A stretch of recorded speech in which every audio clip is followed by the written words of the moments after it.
It's typical fishing weather, just not the kind you would expect over the southern atolls of the Maldives. Undaunted, the vessel Fairo Adi and its fishing master Ahmed Didi make their way through the rolling waves for their daily catch of tuna. This may be a modern ship, but the technique used by its fishermen, pulling up the tuna with a simple pole and line, is as old as fishing itself.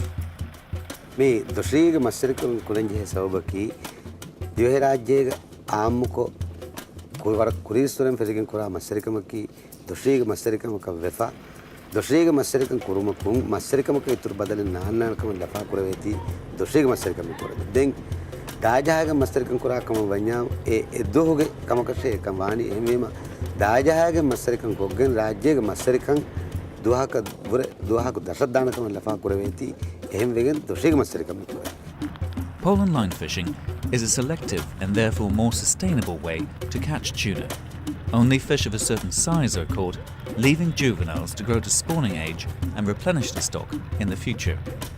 Small bait fish are thrown over the side of the boat to lure the tuna to the water surface. The fishermen use the acceleration of the fish as they race to get their prey, hook them and fling them onto the ship's flat deck. The Maldivian tuna fishery forms a sharp contrast to how most tuna is caught elsewhere. Being one of the world's most favoured fish, tuna stocks are being heavily overfished around the globe. Here in the Pacific, one of the world's largest remaining tuna fishing grounds, most skipjack is caught by a method known as purse seining. A large net is drawn around a school of fish by a skiff and then tightened from the bottom like a purse. Such a net, often set on a floating fish aggregation device, catches the entire school of tuna, but also takes in all the juvenile fish and non-target species such as sharks that may be swimming with the tuna. The sheer volume of bycatch lifted from the region by purse seiners makes this fishing method highly unsustainable. Moreover, these industrial vessels, some of them operating illegally, come to fish Pacific waters from half a world away. By contrast, the Maldivian pole and line boats are owned by cooperatives of local fishermen who all fairly share the profits of their daily catch. Unlike most Pacific nations, the Maldives are letting its own fleet fish its waters to keep the tuna revenue within the country. Velivaru, in the North Atolls, is home to one of the country's own tuna canneries. It's a modern fish processing plant operating to the strictest regulations of health and safety. Both fishing and fish processing are vital to the Maldives economy and provide crucial local employment. There are around 500 local people working in this plant. That means 500 families, local families, are looked after.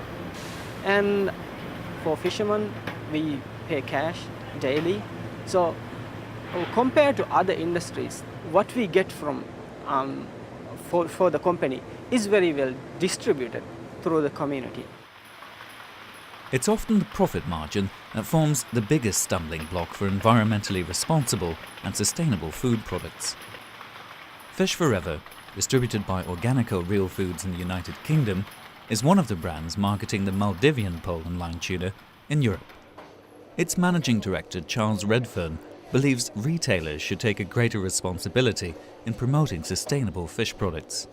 They just say this is a buying option, and that's the wrong way to go, because you're basically saying that these are lifestyle choices, that ethical decisions are lifestyle choices, and they're not. They're critical choices about how we want our products, our food to be produced.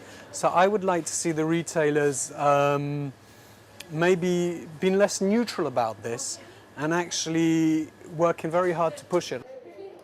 At the moment, cans of pole and line caught tuna harvested by Maldivian fishermen are sold alongside the competition fished industrially by foreign fleets in the Pacific. Being more labour-intensive and at higher production costs, the Maldivian tuna is having a hard time competing. We hope that people in other countries will realize that we are doing something for the sustainability, and we hope that one day people will pay more for our fish. But today, the reality is we get the same price as purse seine fishing and pole and line fishing. There is no difference. In the end, we will have no choice If we want to run the factory, if we want to do this, we have to go for what everyone else is doing. Just go for the same. In the absence of sustainable fisheries management for the Indian Ocean, the Maldivian tuna could come under pressure in the future. For the time being, however, the tuna caught here by pole and line forms one of the most sustainable, fair and transparent seafood products available today. But these fishermen can only stay afloat if both retailers and consumers make the choices that support them and their ancient way of fishing.